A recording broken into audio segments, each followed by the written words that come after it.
Hello, I'm going to show you how to view your proof and make comments on it. First, you're going to click the proof link from your email or copy and paste it into your browser.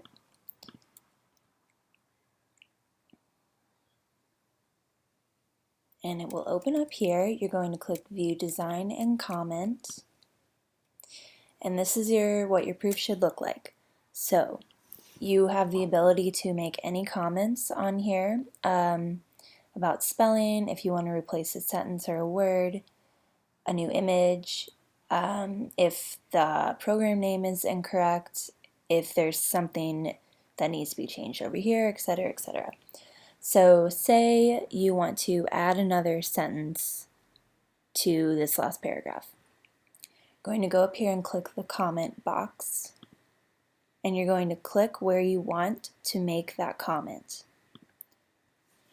And it will pull you down like that. You can easily just use your hand tool to pull back up. And you're going to type in your comment here, add new sentence, and post. And now it's going to prompt you to make an account. This will only happen one time. It's not going to ask you for any of your payment information. It just wants to know your name and who is commenting. So I'm going to put my information in, and the only other email I have not used to practice this is going to make a password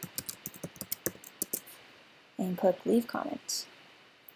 And you can see that your comment is there. You can add as many comments as you'd like. So if you need to change something over here, say this year needs to be changed to 2007,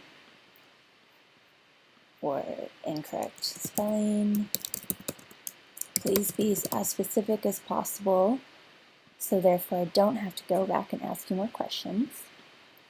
If you want to change any images, you'll need to make a comment and say that you're going to email me your image,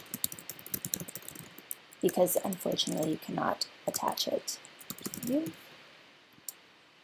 And there you go. You can share this with as many people as you'd like. All you need to do is click the share button over here, copy the link. Please do not click Protect Project. And you can send that link to anyone you want. They, of course, will also have to make an account, so make sure they're aware of that. And if multiple people come in and you have a question or they want to comment on a comment, you can do that, which is very nice. And all you have to do is close out the link and it will save all of your changes.